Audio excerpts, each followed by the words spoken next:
Good morning, everybody. Well, yeah, it's still kind of morning, not afternoon yet. I'm going to finish up on how to put these guards on these fixed blades. It's a loveless style finger guard that's been pinned on or peened on, depending on how you want to say it.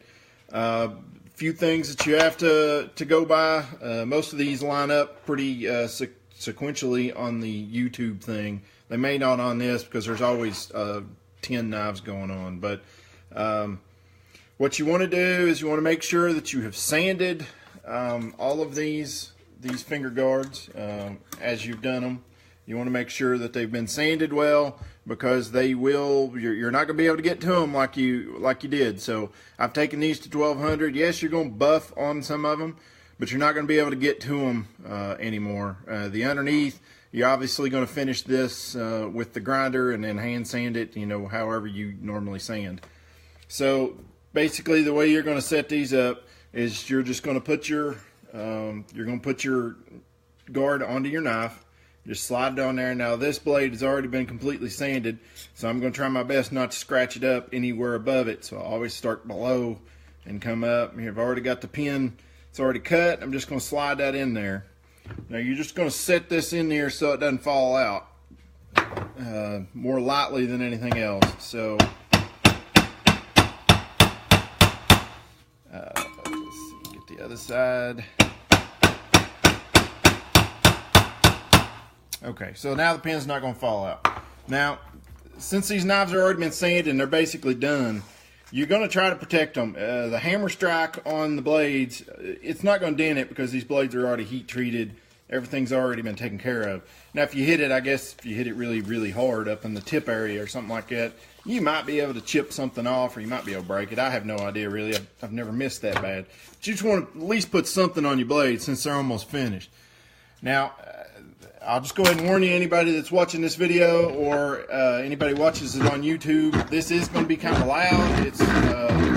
There's no other way to do it than just to pin these on. I'm just going to grab one at random.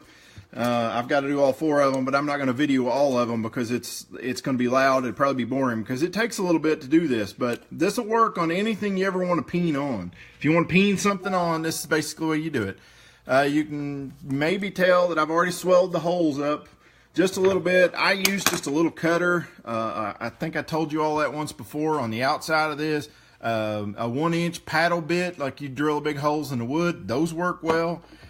Some people just take one of these, just a punch, and they taper it down, and then they set it in there, and they kind of drive it in there with their hammer, and then they kind of just wiggle it around. I don't like to do that because the guard itself is only 4/16. It's kind of a softer steel.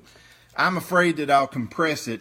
Now, it really shouldn't make any difference if you're really good at silver soldering. Mitch Jenkins, the one that taught me how to do this, is a really good fixed blade knife maker. He's a lot better at this guard, the soldering than I am, so he doesn't worry about none of it. Once he gets the guard on there, he peens them on, he can solder them in there, and it never has a problem. But anyway, so I've already got these, I should have showed you that before I put the pins in there. I've already got these kind of swelled out just a little bit.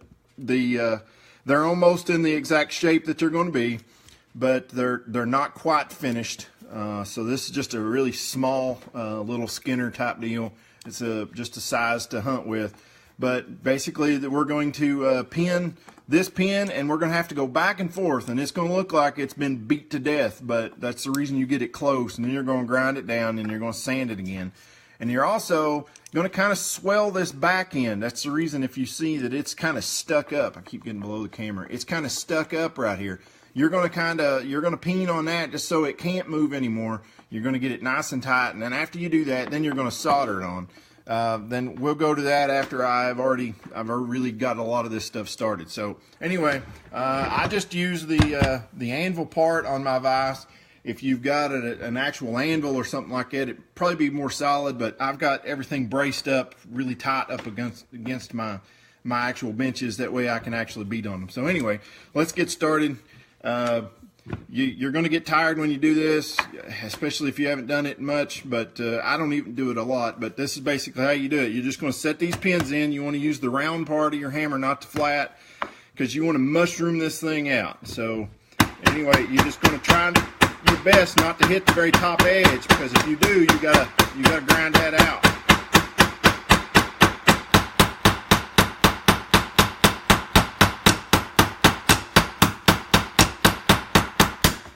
And you see, you can't hold it as still as you want. Now we've already started expanding that side. Now let's go to the other side. You want to mushroom it out.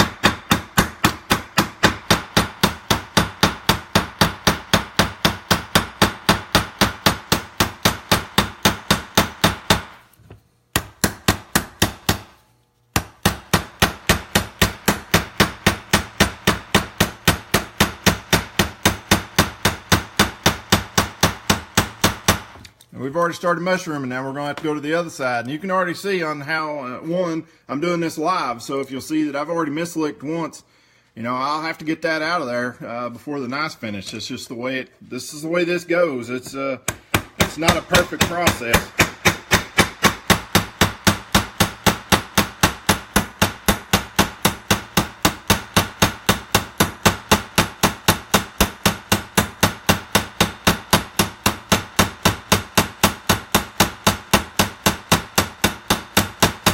Okay, we're going to rotate back over to the other side.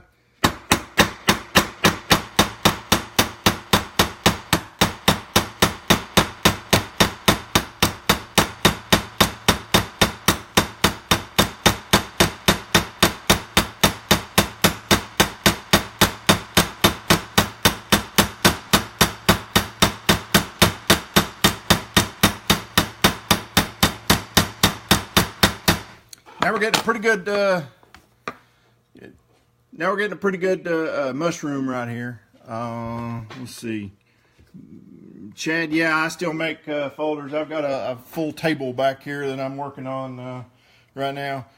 We'll get to those in a little bit. I got to grind blades a little bit. I've just been doing these fixed blades for a little bit, trying to show people.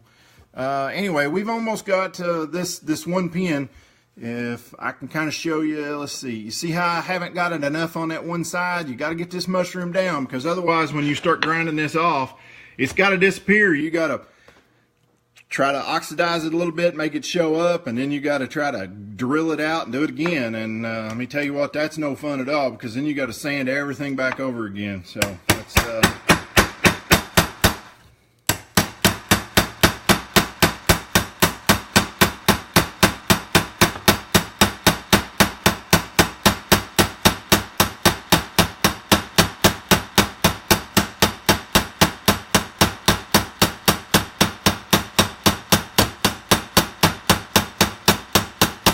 okay, we're going to flip again.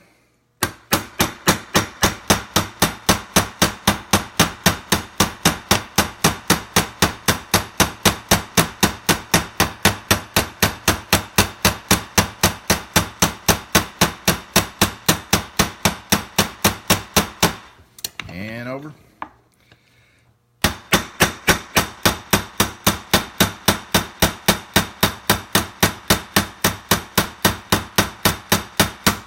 All right, we've got it pretty well mushroomed down. We've expanded it about as far as you're going to get it to expand. You can just keep beating it and it'll just keep going out.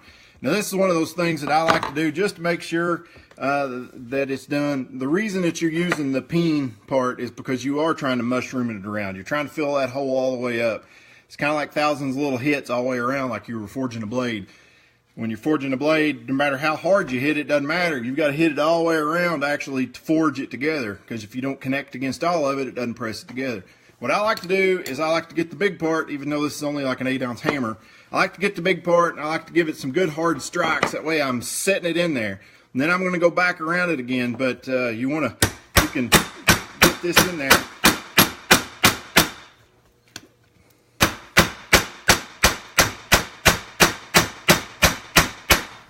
And best I can tell, nothing moved. Sometimes if you ain't got them set real well, they'll actually move, and you'll see it move. Now we're just going to go back to mushrooming.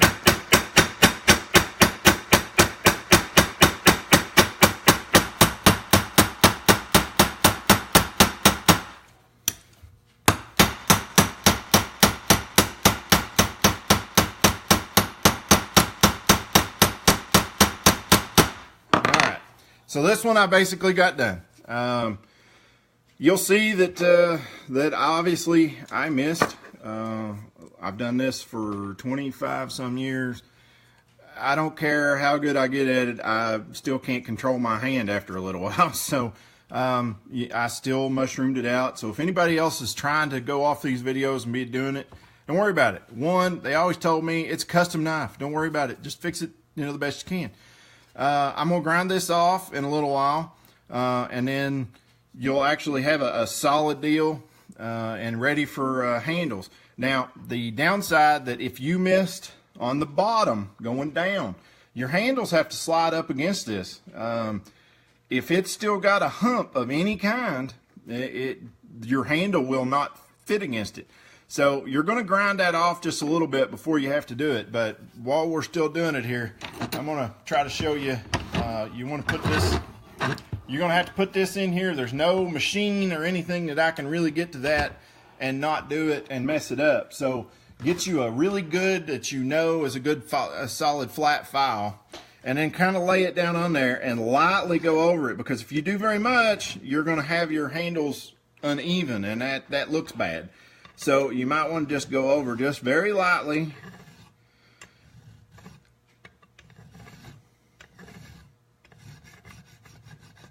And then I can see the high spot now. Okay, I think I got another one on this side. Now your blade's already hard, so it can't really do anything to your blade. But the guard is still soft, and it will remain soft. So I just barely do it. Now, I don't know if you can see it very well or not, because I don't have a good camera yet. I had an angle, I've seen it there for a second. I could just barely hit a little high spot right here.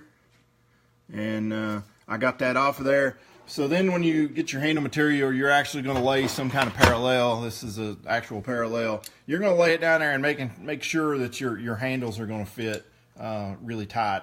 Now, if you're making one of these for yourself, you just want to do the best you can. Obviously, I'm making these, I'm going to sell them to somebody. So I got to be able to do it as good as I can possibly do it. And if that's, that's just all I can do. But you want to definitely try to get it as good as you can, just because there's no reason to do it if you're just going to kind of half-ass it. So this one I've still got pretty parallel. My handles will sit up there pretty well. I've got the high spot. This side over here might still have just a smidge of a high spot that I may want to try to take off. But that's basically how you fit your guard. Now I've got 3 more to do, and as soon as I get those done, I'll go over and grind them off. I'll try to set the camera up that way you can see them being ground off, and then we'll show that in a minute. So it'd be probably an hour or something before I could even think about getting to that. But when I do, I'll turn the camera back on. And I appreciate you guys that are watching. I'll post this up. Y'all can share it or whatever, bookmark it. That way, if y'all ever want to make a knife, it'll also be on the Frederick Knives, Trash Panda Knives YouTube page. I'll have it up there in just a little while. But that's how you do the guards. I've got 3 more to hammer on here, so I'll do that. I don't care to leave the video running, but it's just loud, and it makes it harder to upload to YouTube. So I'll stop this one. I'll maybe start another one in a little bit. All right, thanks for watching, guys. I'll see you in a little while. Not while.